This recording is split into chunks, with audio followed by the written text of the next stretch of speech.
You're 8 years old, scrubbing fish guts behind your mother's food stall in Kaito, 1698. Your hands sting from the cold water. Your cotton dress smells like sardine and brine. Your mother just scolded you for dropping a tray of pickled vegetables on a customer again. The alley hums with flies and old smoke. You smell like dinner, not a person. But no one's paid attention to you long enough to care until today. Two women appear, and they do not belong here. Their robes shimmer like silk water. Their hair is sculpted into glossy shapes that could double as crowns, and their faces are painted pale like porcelain masks. One kneels in front of you, tilts your chin up, and examines your teeth like produce at the market. She turns your hands over, checks your nails, your wrists, your ears. You try to stay still. You flinch anyway, and she smiles. The second woman hands your mother a pouch so heavy it makes a thud when it lands in her palm. You don't understand until she avoids your eyes. She doesn't even speak, not even when you say her name. By sundown, you're behind the crimson gates of Sakuramachi, the sealed entertainment district of Kaito. You walk through streets glowing with lantern light and crowded with silk, laughter, and perfume. Sakuramachi doesn't allow the outside world in after dark, and it doesn't let anyone out. It has its own rules, rhythm, and air. You've never seen so many people pretending to be happy all at once. You're told your name is no longer yours. From now on, you're Akane, a child servant in a high-ranking house. You're not there to be raised, you're there to be refined. You serve tea, carry trays, fold towels, and sleep curled at the foot of your senior's bed like a house pet she didn't ask for. You learn to wake when she wakes, dress when she dresses, and anticipate what she wants before she says it. You're invisible until you mess up. Then you're a burden. Your senior is a Taiyu, one of the highest-ranking courtesans in Sakuramachi. Taiyu are not just entertainers, they're cultural icons. They speak in elegant verse, play multiple instruments, and wear outfits so elaborate they need help walking through doorways. When your Taiyu enters a room, men bow. Women stare as she moves like she's floating. She terrifies you.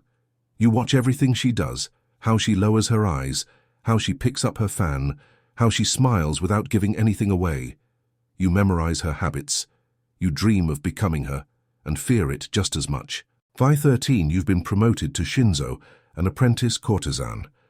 Your training begins in earnest. You study tea ceremony, ink painting, etiquette, dance, and music. You learn to play the shamisen until your fingers blister and bleed. You memorize classic poetry and ancient legends. You learn to walk so softly the floor doesn't creak, to kneel for hours without moving, to pour sack with such grace it looks like wind passing over water. You're not allowed to laugh openly. You must smile without showing teeth. You must always speak in the soft high register, expected of women in Sakuramachi, refined, delicate, rehearsed. When you're 16, the house matron wakes you before dawn. It's time for your debut procession. The arrangement has been made. 2 assistants help you into a heavy silk kimono so elaborate it might crush your spine. Its sleeves drag behind you like waterfalls. Your obi is tied in the front, a visible sign that you are available for purchase. Your hair is styled into a towering lacquered construction decorated with dozens of gold pins and shell combs. The weight alone gives you a headache that no one cares about. Your feet are strapped into wooden platform sandals nearly 6 inches high. You train for this walk, but every step still feels like punishment. You move slowly, deliberately, like time itself. Crowds gather along the street and they can't take their eyes off you. Women want to be you, while men want to own you. You can't feel anything other than the heavy kimono dragging you down, but that's when it hits you. You're not a girl anymore. You are merchandise. When the walk ends, the real event begins. Your virginity is auctioned to the highest bidder. The man who wins is older than your father. His hands shake as he signs a contract. He doesn't speak to you, just stares like he's acquired a treasure. That night you do as you're told. You lie still, keep your eyes open and mouth closed. You still don't feel anything. You suppressed your feelings when your mother handed you over in exchange for gold coins. So this night is still not the worst night of your life. And when it's over, you bathe, paint your face, and return to the parlor. Because now you're a Taiyu, a full courtesan. And this is when the real performance begins. Your fame spreads fast. You walk in the evening parade, clacking through the street on your platform sandals. While people wait hours for a glimpse, you host gatherings where wealthy men flatter you with poetry and overpriced gifts. They write verses about your eyes, your voice, your walk. One sends you a bonsai trimmed in your likeness. Another tries to gift you a piece of land.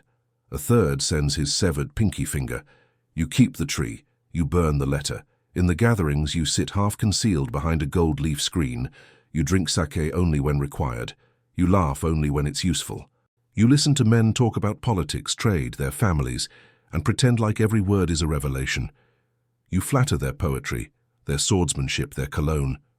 You touch their hands only when the room demands it. And yet, there is power here. Unlike lower-ranked entertainers, you can say no. If a man disgusts you or bores you, you can politely refuse. Most won't risk the shame of rejection. You spend your 20s being worshipped. Your calendar is booked weeks in advance. Your name becomes synonymous with elegance, but then the silence creeps in. The younger Shinzo are prettier, fresher, and of course faster. They laugh harder, bow deeper. You notice when your name is bumped off a guest list, when your fan doesn't get a second glance, and then you begin to think the unthinkable. Freedom. But freedom has a price tag. Every meal you were served, every kimono you wore, every music lesson, sandal and hair ornament, it's all debt. You've been working for years, and you haven't even paid off your own shoes. Some Taiyu marry out. A rich patron falls in love, redeems your contract, and offers a new life. But most fade into the background. They become house mothers, trainers, or disappear into private rooms no one enters anymore. You choose to keep performing. You perfect your act. You get better at guessing what each man wants. You laugh a little longer, smile a little softer. You pour tea for men who couldn't find your district without a map and a personal guide. And sometimes a young client looks at you, not with desire, but with recognition. And for a moment, you forget to pretend. Then he leaves, and the mask returns. Years later, a wave of modernization slams into Kaito like a cannonball. The nation opens to the west, and the old order vanishes. This is when new religions arrive. Modern entertainers take over as the preferred companions. They are simpler, more contemporary, and less intimidating. People forget what a Taiyu was. You hear tourists confuse the names. They point at an old painting of you and say, "Entertainer." You say nothing. You were trained to be silent. Eventually, your name disappears from the registry. Your sandals are boxed, your ornaments tucked away. You're not remembered by crowds or clients, but by the flicker of a lantern, the sound of a shamisen string, the way a painted smile holds steady through pain. You weren't just beautiful. You weren't just trained, you were curated and calculated. The most expensive illusion your nation ever built. Still think the old entertainers had it rough? Watch your life as a modern performer next. Because if you thought 6-inch wooden sandals were bad, just wait until you meet the rigid neck collar.